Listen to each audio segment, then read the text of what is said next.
अस्सलाम नाज़रीन, मैं हूं डॉक्टर शुजात। आप देखें प्रोग्राम कॉर्पोरेट लाउंज। नाज़रीन, अभी चंद एक हफ्ते ही हुए हैं कि बल्कि शायद चंद दिन हुए हैं, हमारे हमसाया मुल्क में तालिबान ने अपनी हुकूमत को कंसोलिडेट करने की कोशिश की और वहाँ पे अपनी काबीना भी अनाउंस कर दी है। लेकिन पाकिस्तान में बहस तालिबान या अफगानिस्तान की हुकूमत के ऑफशूट से हटकर पाकिस्तान के डोमेस्टिक हालात की तरफ बड़ी हद तक आ गई है। बल्कि जो हाल ही में पाकिस्तान के वज़ीर ख़जाना ने एक स्टेटमेंट दी है कि पाकिस्तान के करंट अकाउंट का खसारा तो दोबारा से बढ़ रहा है, यानी कि हमारा करंट अकाउंट दोबारा से अनफेवरेबल हो रहा है, लेकिन इसके बावजूद पाकिस्तान तरक्की की राह पर गामजन है। इसके अलावा कुछ और गवर्नमेंट ने अदादो शुमार जारी किए हैं, जिसमें कुछ बड़े मेन स्ट्रीम मीडिया जो कि गवर्नमेंट के क्रिटिक थे, उन्होंने भी गवर्नमेंट की जो एफर्ट्स थी उसको अपलॉड करने की कोशिश की है।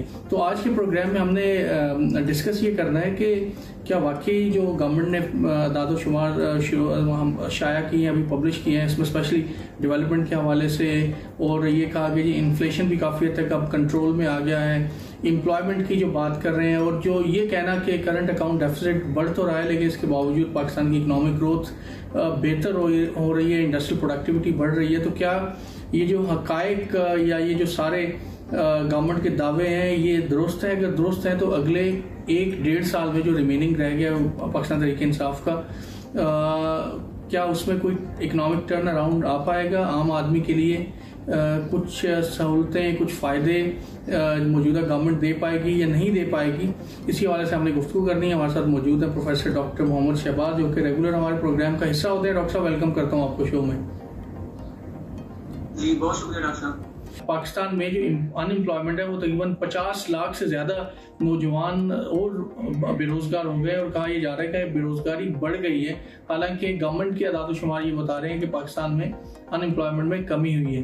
तो क्या ये वाकई दुरुस्त है कि पाकिस्तान में बेरोजगारी बढ़ गई है? क्योंकि इंटरनेशनल एजेंसीज भी कह रही हैं और भी बहुत सारे जो इंडिपेंडेंट इदारे हैं जो सर्वे कर रहे हैं वो कह रहे हैं कि अनएम्प्लॉयमेंट बढ़ गई है। तो क्या वाकई अनएम्प्लॉयमेंट बढ़ गई है? अगर बढ़ गई है तो क्या इसकी रीजंस कोविड है, गवर्नमेंट की मुआशी पॉलिसियां हैं, क्या आप समझते हैं?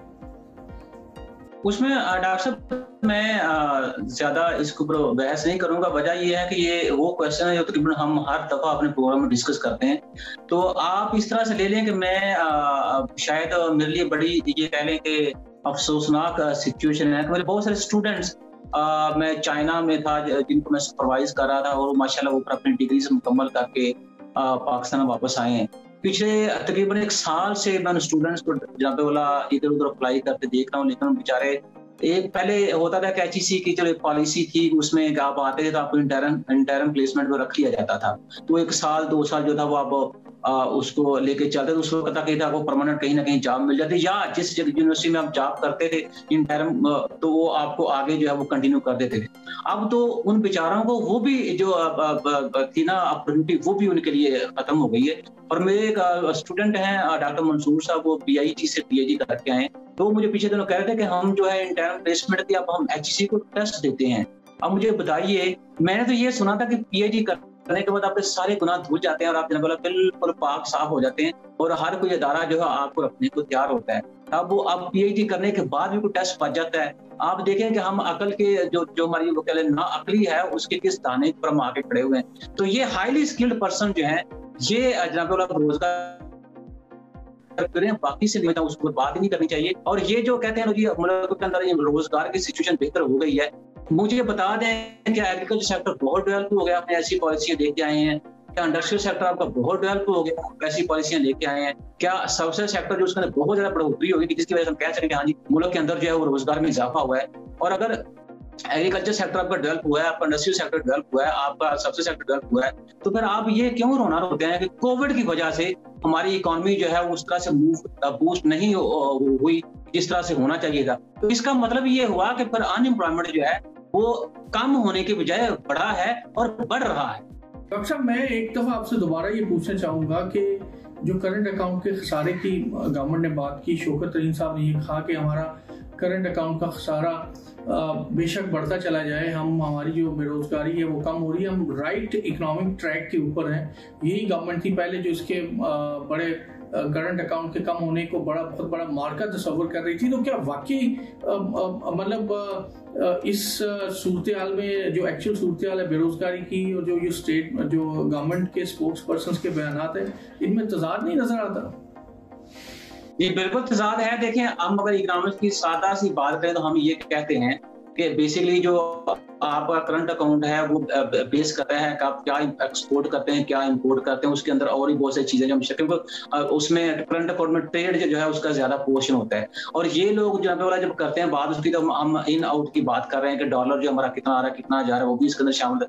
फॉरेन रेमिटेंस का पैसा इसके अंदर शामिल होता है।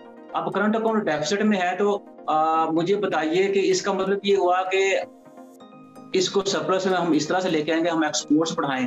एक्सपोर्ट्स आपकी कब बढ़ेंगी कि जब आपकी डोमेस्टिक इकोनॉमी जो है वो बूस्ट करेगी, मतलब कि आपकी इंडस्ट्री भी उसकी प्रोडक्शन में इजाफा होगा, आपके एग्रीकल्चर जो है उसकी प्रोडक्शन में इजाफा होगा, सबसे सेक्टर जो उसकी प्रोडक्शन में इजाफा होगा। अब अगर इनकी प्रोडक्शन में इजाफा हो रहा है तो इसका मतलब आपकी जो डोमेस्टिक डिमांड है उससे ज्यादा है आपकी डोमेस्टिक सप्लाई, और जो आपकी सप्लाई ज्यादा है उसको आप इंटरनेशनल मार्केट के अंदर आप एक्सपोर्ट कर देते हैं। डॉक्टर साहब, आखिरी सवाल है, आखिरी सवाल ये कि आप लेट मी कंप्लीट। अब आपके यहाँ जो करंट अकाउंट खसारे में जा रहा है, इसका मतलब कि आपके डोमेस्टिक प्रोडक्शन जो है जो आप इंपोर्ट कर रहे हैं या आपके एक्सपोर्ट जो है जो आप इंपोर्ट कर रहे हैं उससे कम है। आप इंपोर्ट डे बाय डे ज्यादा करते जा रहे हैं, एक्सपोर्ट आपकी कम होती जा रही है। उस वजह से आपका करंट अकाउंट खसारा जो है बढ़ रहा है। और जाहिर सी बात है, ये जब करंट अकाउंट खसारा आपका बढ़ता है तो उसका डायरेक्ट एंड इनडायरेक्ट लिंक जो होता है वो आपके macro economic indicator like inflation के ऊपर भी आता है, आपका जो पॉवर्टी है उस पर भी आता है, आपका जो अनएम्प्लॉयमेंट है उसके ऊपर भी आता है। डॉक्टर साहब, क्या करना चाहिए गवर्नमेंट को? अगर आपको गवर्नमेंट चीफ इकोनॉमिस्ट बना दे तो आप क्या मशवरा देंगे गवर्नमेंट को? क्या अगले 2-2.5 साल में किस तरह डिलीवर कर सकते हैं? जी, मैं तो पहले इसी चीज में अल्लाह का बड़ा शाकर हूँ। मैं प्रोफेसर हूँ और प्रोफेसर रहना ही पसंद करूंगा, क्योंकि मुझसे ना तो झूठ बोला जाता है, ना मेरे वालिदैन ने या मेरे कल्चर ने मुझे झूठ बोलना सिखाया है।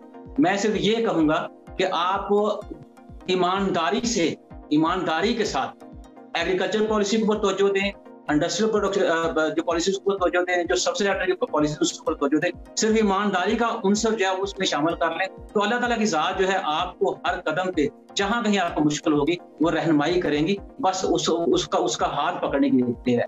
मतलब मसला यहाँ पे ये है कि ये हम आम आदमी को बातों में तो रखते हैं, प्रिंट मीडिया में भी रखते हैं, उसको इलेक्ट्रॉनिक मीडिया में भी रखते हैं, सोशल मीडिया में डिस्कस करते हैं, लेकिन जब हम उस मेज पर बैठते हैं जहां हमने पॉलिसी बनानी होती है तो सिर्फ हम अपने बारे में सोचते हैं कि मेरे लिए आने वाले 5 या 10 सालों में क्या है और मैं कितना यहाँ से इकट्ठा कर सकता हूँ। बहुत बहुत शुक्रिया प्रोफेसर डॉक्टर मोहम्मद शहबाज साहब। ईमानदारी का अंसर और आम आदमी को पॉलिसी में रखना, शायद अगर ये 2 एलिमेंट को गवर्नमेंट या जो हमारे ईवान इक़्तिदार में लोग बैठे हैं उनको अगर ये 2 को किसी हद तक इन 2 चीज़ों को कंसिडर कर लें तो बहुत हद तक नीचे तक रिलीफ मिल सकता है। लेकिन शायद अब ईवान में या इक़्तिदार में जब जाते हैं तो उसका नशे ही कुछ ऐसा होता है कि आम आदमी नज़र नहीं आता। डॉक्टर साहब, आम आदमी जो है शायद कहीं दूर चला जाता है।